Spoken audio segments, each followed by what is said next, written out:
ኢየሱስ ተስፋ የሰጠው ሕይወት ምንድን ነው? እንዴት ነው ልናገኘው የምንችለው? ሳናገኝ ስንቀር በሕይወታችን ምን ይፈጠራል? ኢየሱስ ቃል የገባው የተትረፈረፈ ሕይወት ከኃጢአትና ከሚመጣው ጥፋት ጋር ይቃረናል። እሱም አሁን ለአማኞች ሁሉ በነጻ ተሰጥቷል። በመጽሐፍ ቅዱስ ውስጥ ብዙ የእግዚአብሔር ተስፋዎች አሉ። በእያንዳንዱ እግዚአብሔር የገባ ተስፋ ውስጥ እግዚአብሔር አንድ ነገር እንደሚፈጽም የተስፋ ቃል አለ። እነዚህ ተስፋዎች እግዚአብሔር ራሱ የሚሳተፍበት ተስፋዎች ናቸው። ተስፋዎቹ ጠንካራ፣ እውነትና ግልጽ ቃል ኪዳኖች ናቸው። ይህ እንደ ሰው ልጅ ተስፋ አይደለም፣ መለኮታዊ ቃል ኪዳን።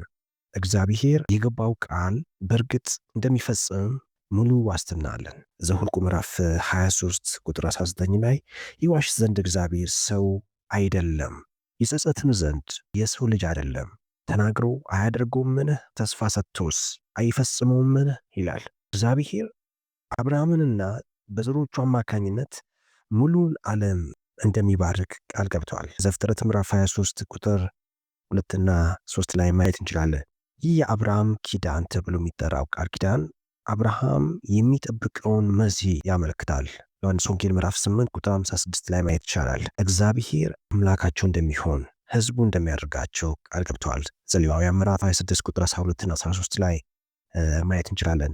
የብሉይ ኪዳን ታሪክ በእግዚአብሔር ተስፋ የተሞላ ነው። እግዚአብሔር ለልጆቹ ጥበቃ እንደሚያደርግላቸው ቃል ገብተዋል። መዝሙር 21 ላይ ሄዳችሁ ማየት ትችላላችሁ።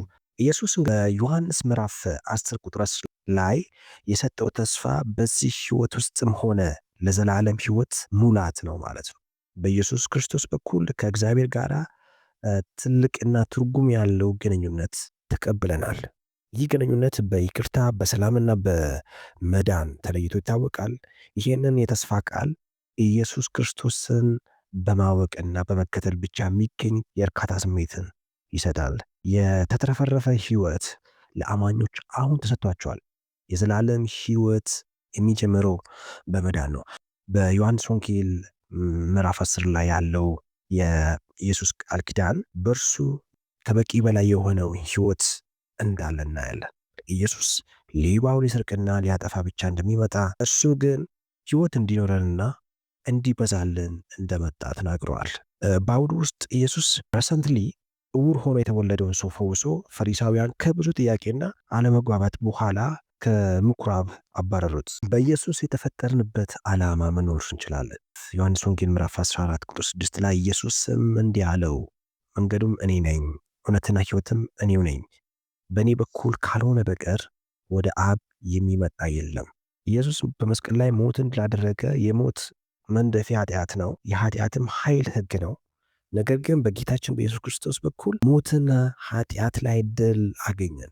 በኢየሱስ የሚያምኑ ከእግዚአብሔር ጋር ለዘላለም ለመኖር ዳግመኛ ትንሣኤ ያገኛሉ። አንደኛ ቆሮንቶስ ምዕራፍ 15፣ ራእይ ምዕራፍ 21 እና 22 ላይ ማየት ይችላለን። እስከዛ ድረስ ግን እንዳንወድቅና ወደቀን ደግሞ እንደገና እንድንነሳ የመንፈስ ቅዱስ ኃይል ተቀብለናል። ሞት ቢሸንፍም ኢየሱስ እስኪመለስ ድረስ በመጨረሻ ጊዜ አይወገድም። ራእይ ምዕራፍ 20 ላይ ማየት ትችላላችሁ።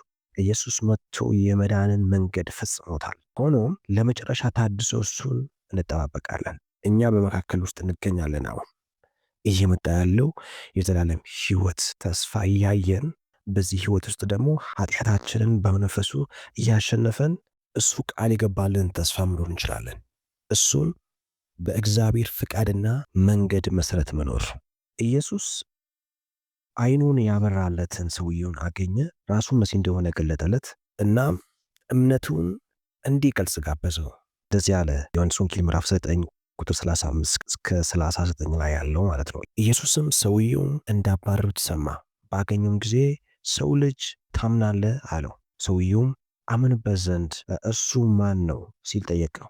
ኢየሱስም አይተኸዋል፣ አሁንም ካንተ ጋር የሚነጋገረው እርሱ ነው አለው። ሰውየውም ጌታ ሆይ አምናለሁ አለ፣ ሰገደለትም። ኢየሱስም ዕውሮች እንዲያዩ የሚያዩም እንዲታወሩ ለፍርድ ወደዚህ ዓለም መጥቻለሁ አለ። ይህንን ሐሳብ ዝቅ ብለን ስንመለከት ማቴዎስ ወንጌል ምዕራፍ 9 ቁጥር 41 ላይ ጥርት አድርጎ ያስቀምጠዋል። ኢየሱስም ዕውሮች ብትሆን ኃጢአት ባልሆነባችሁ ነበረ፣ አሁን ግን እናያለን ስለምትሉ ኃጢአታችሁ እንዳለ ይኖራል አላቸው። ይላል። የኢየሱስ ኪዳን መልእክቶች በኢየሱስ ውስጥ ስለሚገኝ ስለ አዲስ ሕይወት ይናገራሉ። ኤፌሶን ምዕራፍ 4 ቁጥር 22 እስከ 24፣ ቆላስያስ ምዕራፍ 2 ከቁጥር 11 እስከ 15፣ አሁንም ቆላስያስ 3 ቁጥር 1 እስከ 4 ሄዳችሁ እንድታነቡ አበረታታችኋለሁ። ለዛሬው አንድምታዎች እንዴት እናያለን? እንግዲህ ኢየሱስ ብቻውን እውነተኛ የሕይወት ብርሃን ነው። በእርሱ ውስጥ ያለውን ብርሃን የዓለም መድኃኒት ነው። በብርሃኑ ፊት ማንም መቆም አይችልም። ለሚያምኑት ግን የዘላለም ሕይወት ሙሉ ዋስትና ይሰጠዋል። አንድ ቀን በብርሃን ውስጥ እሱ ውስጥ እንኖራለን። ይህ ነው የዘላለም ተስፋችን። ዮሐንስ ወንጌል ምዕራፍ 1 ቁጥር 4 ላይ በኢየሱስ ሕይወት እንደነበረች እቺ ሕይወትም የሰው ብርሃን ነበረች ይላል። ሰዎች የተፈጠሩበት በእግዚአብሔር መልክ ነው፣ ሁላችንም እናውቃለን። ይህም እርስ በርሳችን ከእግዚአብሔር ጋር ግንኙነት እንዲኖረን ነው። በዓለም ላይ የተፈጠሩ ፍጡራን ሁሉ ላይ ስልጣን እንዲኖረን ታስበን ነበረ። ዘፍጥረት ምዕራፍ 1 ቁጥር 27 እስከ 31 ላይ ማየት እንችላለን። በአለመታዘዝና በአመፅ ምክንያት ሁሉ ነገር አጣን።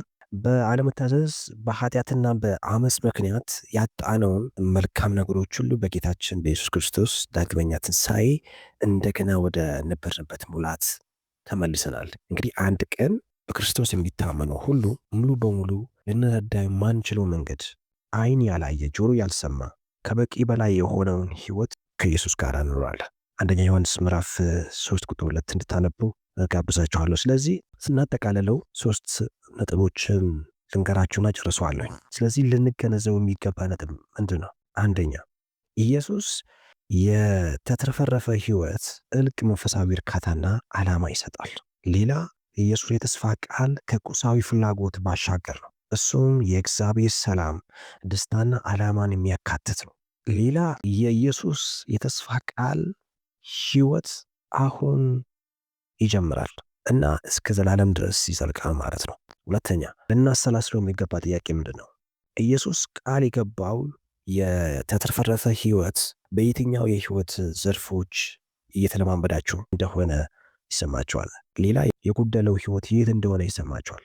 ሌላ ነጥብ ከበቂ በላይ ስለሆነው ሕይወት ያለ ግንዛቤ በጊዜ ሂደት እንዴት ተለውጧል እና ኢየሱስ በዮሐንስ ወንጌል ምዕራፍ 10 ቁጥር 10 ላይ ከገለጸው ጋር እንዴት ይጣጣማል? ኢየሱስ የሚያቀርበው የተትረፈረፈ ሕይወት የበለጠ ሙሉ በሙሉ ለመቀበልና ለመኖር በዚህ ሳምንት ምን ተግባራዊ እርምጃዎችን መውሰድ ትችላለህ? የመጨረሻው ነጥቤ ልንሳተፍባቸው የሚገባ ጥያቄ ነው። ኢየሱስ አሁን የሚያቀርበው ሕይወት እንዴት እየተደሰተን ለዘላለም ፍጻሜ ሙላት ወደፊት እያየን እንዘጋጅ። እንግዲህ ውድ የቻናላችን ቤተሰቦች ከዚህ ሐሳብ ጠቃሚ ነገሮች እንዳገኛችሁ ተስፋ አድርጋለሁ። አብራችሁን ስለሆናችሁ አመሰግናለሁ። በሌላ ኤፒሶድ እስከምንገናኝ የእግዚአብሔር ሰላም ይሁንላችሁ። ቻው።